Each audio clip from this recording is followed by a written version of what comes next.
Thank you. Okay. Thank you. Whoa.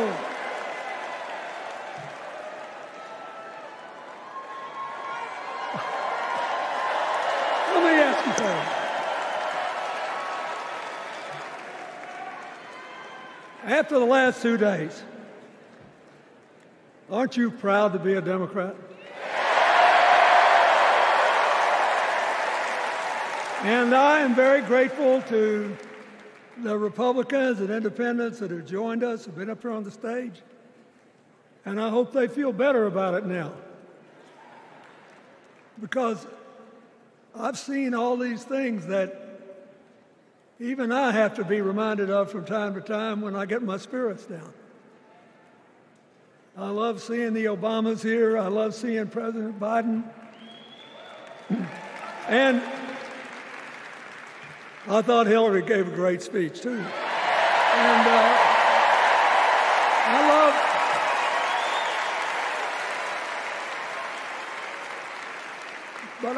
I love seeing all these young leaders. A bunch of them are coming up after me. They look better, they sound better, and they'll be exciting. I do want to say one word about President Biden. Remember, he had an improbable turn that made him president. And we were in the middle of a pandemic and an economic crash. He healed our sick and put the rest of us back to work. And he strengthened our alliances for peace and security. He stood up for Ukraine. He's trying desperately to get a ceasefire in the Middle East.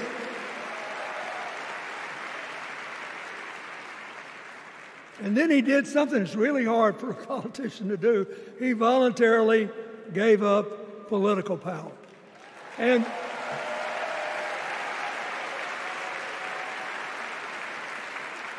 George Washington knew that, and he did it. And he set the standard for us serving 2 terms before it was mandatory. It helped his legacy, and it will enhance Joe Biden's legacy. And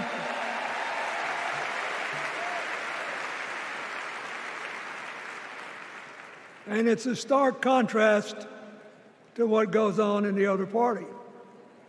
So I want to thank him for his courage, compassion, his class, his service, his sacrifice.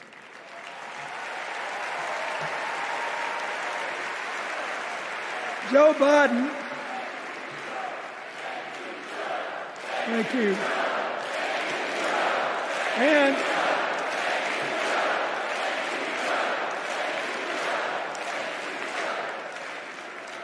he kept the faith, and he's infected a lot of the rest of us. Now let's cut to the chase.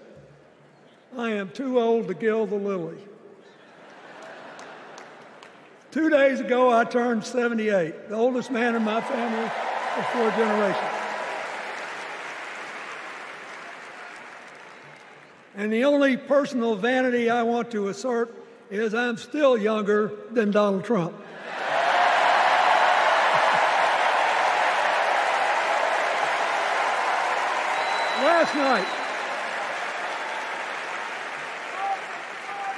Last night, in what I thought was a very moving series of episodes, we nominated Kamala Harris and Tim Walz.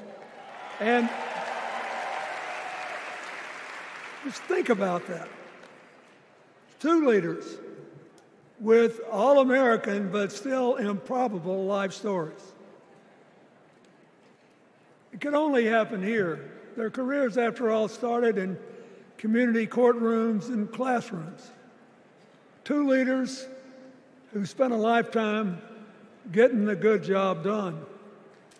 Now, one of the things that I've noticed over my increasingly long life that a presidential election is unique in several ways.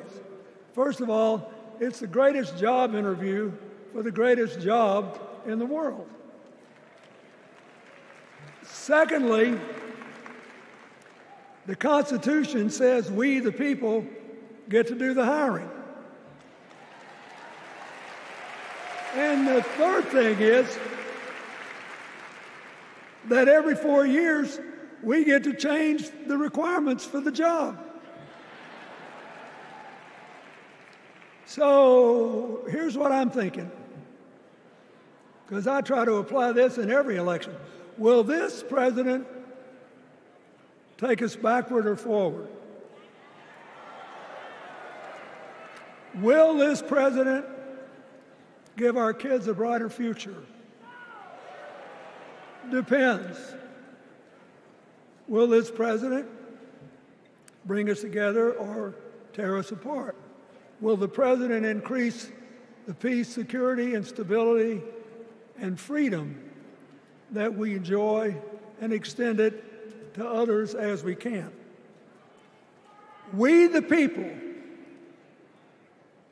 we have to make a decision about these kind of questions. And every 4 years, it's a little different because the people come at the candidates, and they say, as they're saying now, here are our problems, solve them. Here are our opportunities, seize them. Here are our fears, ease them. Here are our dreams, help them come true.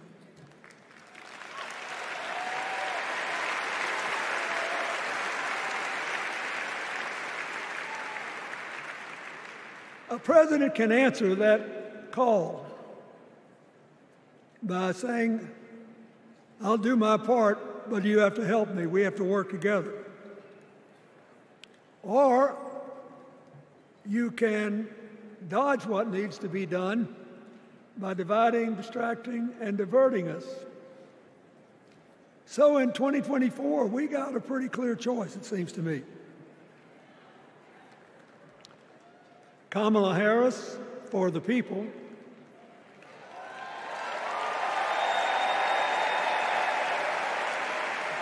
and the other guy who's proved even more than the first go-around that he's about me, myself, and I. I know which one I like better for our country.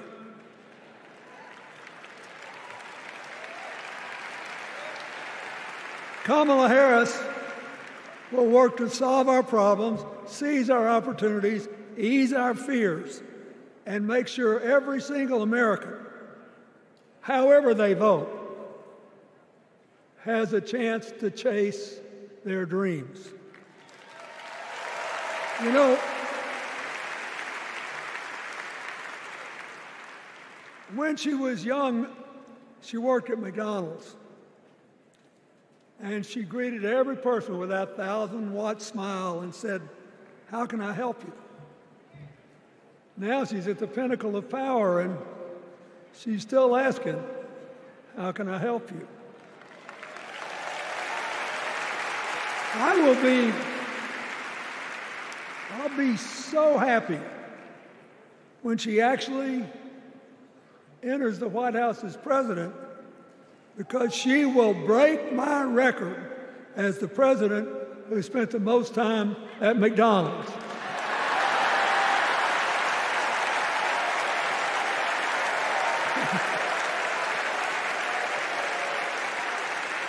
Now, but we got an election to win. And remember, we've got a guy that's pretty good at what he does. Donald Trump has been a paragon of consistency. He's still dividing, he's still blaming, he's still belittling other people.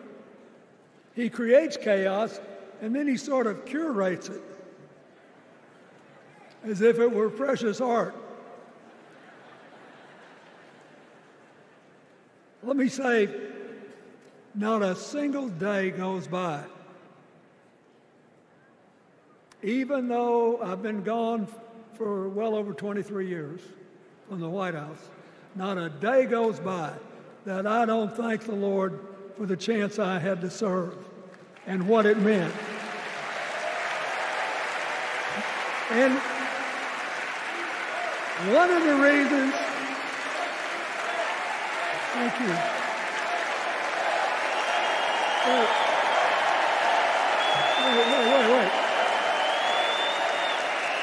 One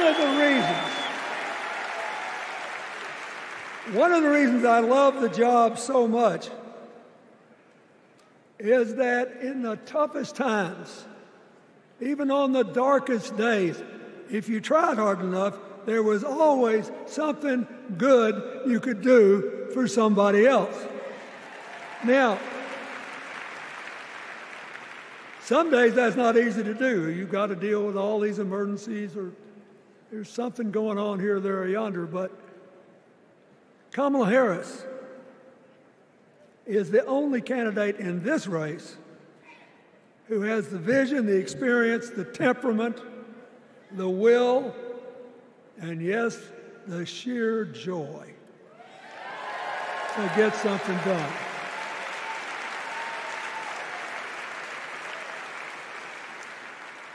I mean, look, what does her opponent do with his voice? He mostly talks about himself, right? So the next time you hear him, don't count the lies. Count the eyes.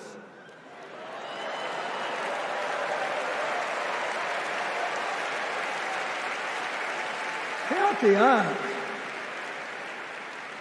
His vendettas, his vengeance, his complaints, his conspiracies. He's like one of those tenors opening up before he walks out on stage, like I did, trying to get his lungs open by singing, me, me, me, me, me, me.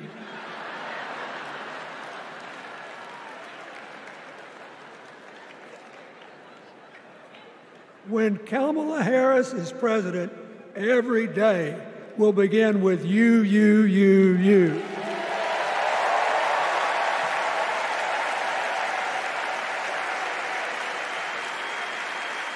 So, we got to ask ourselves the questions if we're going to hire a president. Do you want to build a strong economy from the bottom up and the middle out? Or do you want to spend the next 4 years talking about crowd size?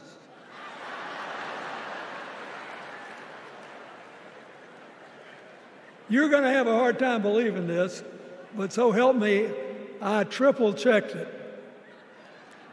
Since the end of the Cold War in 1989, America has created about 51 million new jobs. I swear I checked this 3 times. Even I couldn't believe it.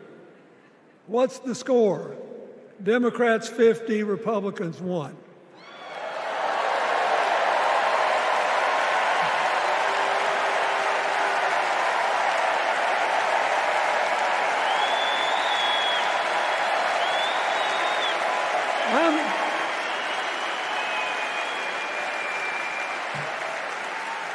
I'm glad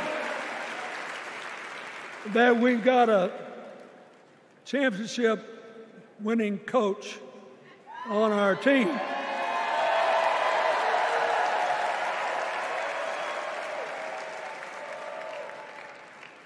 But even the most limited of us in what we know about football or any other sport knows that if you're got 50 and the other side's got 1, you're ahead.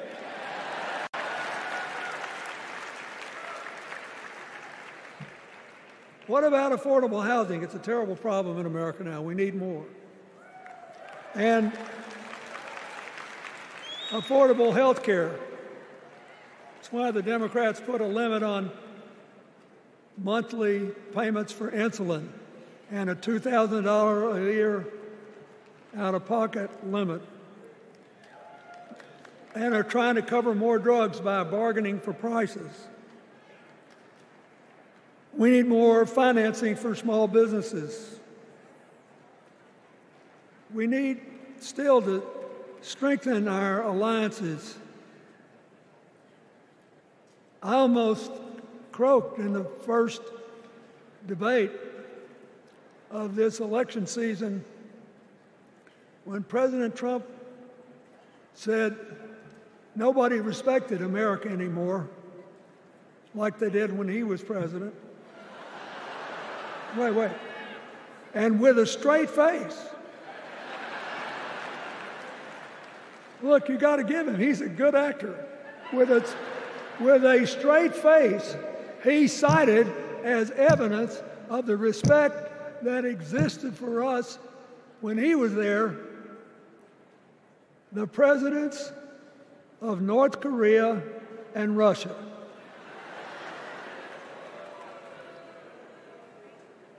I'd rather have the people who respect us now. And one of the things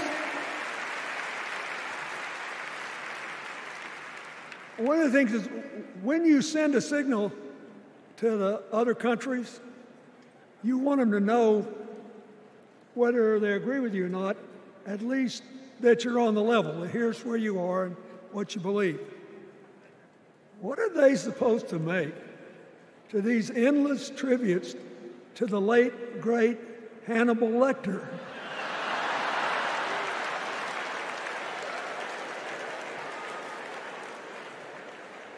I mean, President Obama once gave me the great honor of saying I was the explainer-in-chief. Folks, I've thought about it, and I don't know what to say.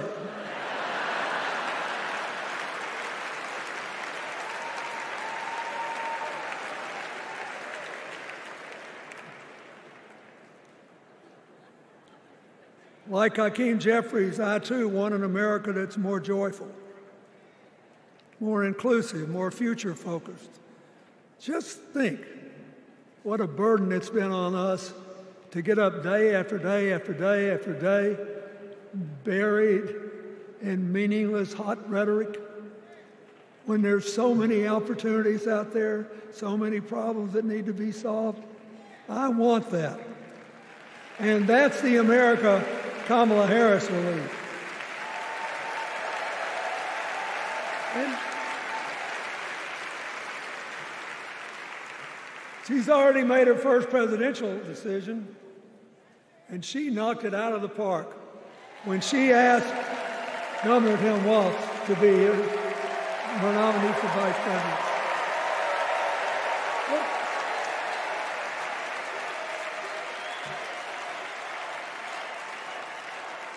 As they used to say when I was a young man growing up in Arkansas, you do not have to be all broke out with brilliance. You just look at Tim Walz, listen to him, follow his record as a teacher, as a coach, in the National Guard,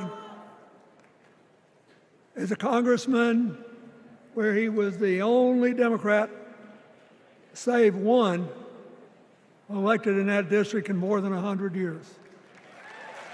And he stayed a long time. And then he became a great governor. And by all accounts, he was a crack shot who had the courage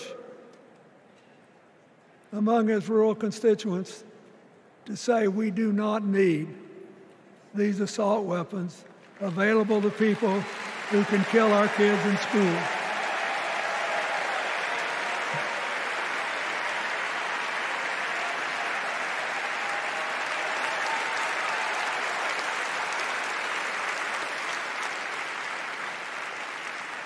So, armed with her first decision,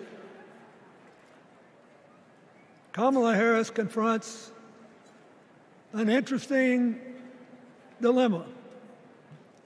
we're going to walk out of here feeling pretty good, I think. We've got energy, we are happy, we feel like a load's off our shoulders. And we know we're just being asked to fight the same fight that the forces of progress have had to fight for 250 years.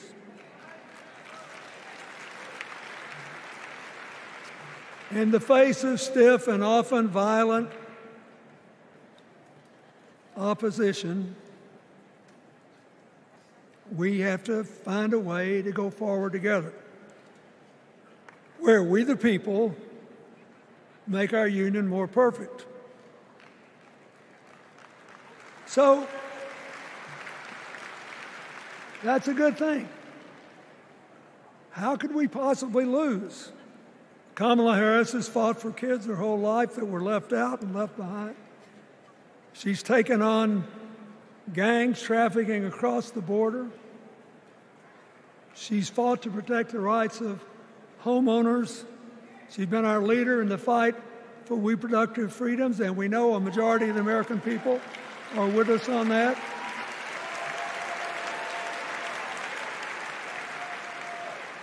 And she's gained an invaluable amount of experience as vice president, advancing our values and interests around the world. She's already said she's going to work really hard to make sure that no American working full-time lives in poverty or has to worry about their children living in poverty. She says that we got to make home ownership an achievable dream for everyone, not just a privilege. She said that and this meant a lot to me, that she would protect everybody's right to vote, whether or not they voted for her. They were citizens, and they deserved the right to vote.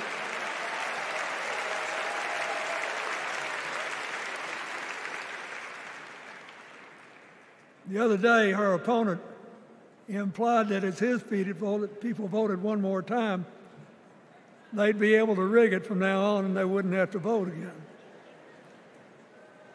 You think they're kidding, but I know a lot of these folks, and most of them are really good people, but some of them think that they are bound to dominate America politically, economically, and socially, and they have to use politics to do it, and they should rig the system.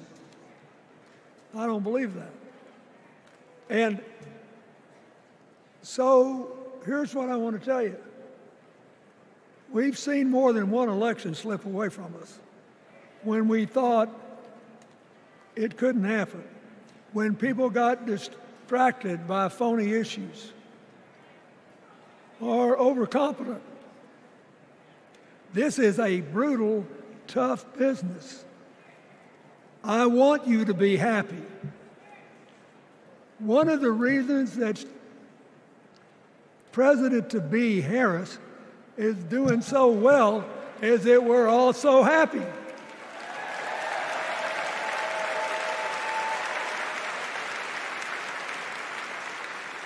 But you should never underestimate your adversary. And these people are really good at distracting us, at triggering doubt, at triggering buyer's remorse. As the Obama said so eloquently last night, they are human, you know. They're bound to make a mistake now and then. We got to be tough. And so, as somebody who spends a lot of time in small towns and rural areas in New York and Arkansas and other places, I urge you to talk to all your neighbors. I urge you to meet people where they are. I urge you not to demean them, but not to pretend you don't disagree with them if you do. Treat them with respect, just the way you'd like them to treat you.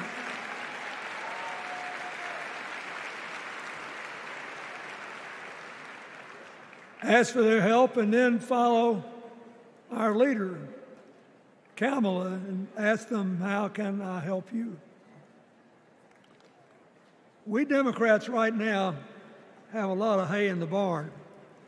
We've got massive achievements, massive advances, but there's still a lot of slips between today and Election Day that we have to navigate. And so I want to say this from the bottom of my heart. I have no idea how many more of these I'll be able to come to. I started in '76, and I've been to every one since. But no, 72. Lord, I'm getting old. But here's what I want you to know.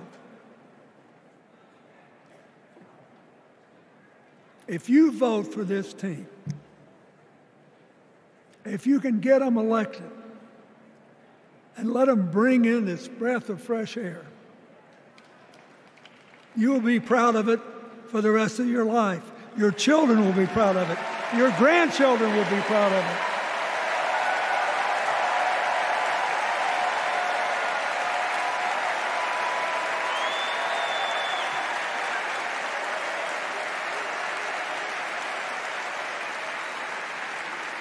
Take it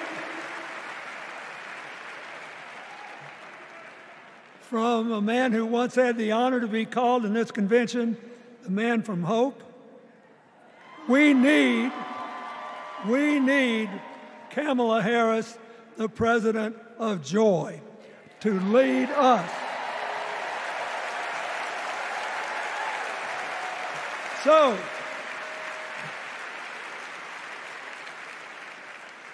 I'll be doing my part, you do yours.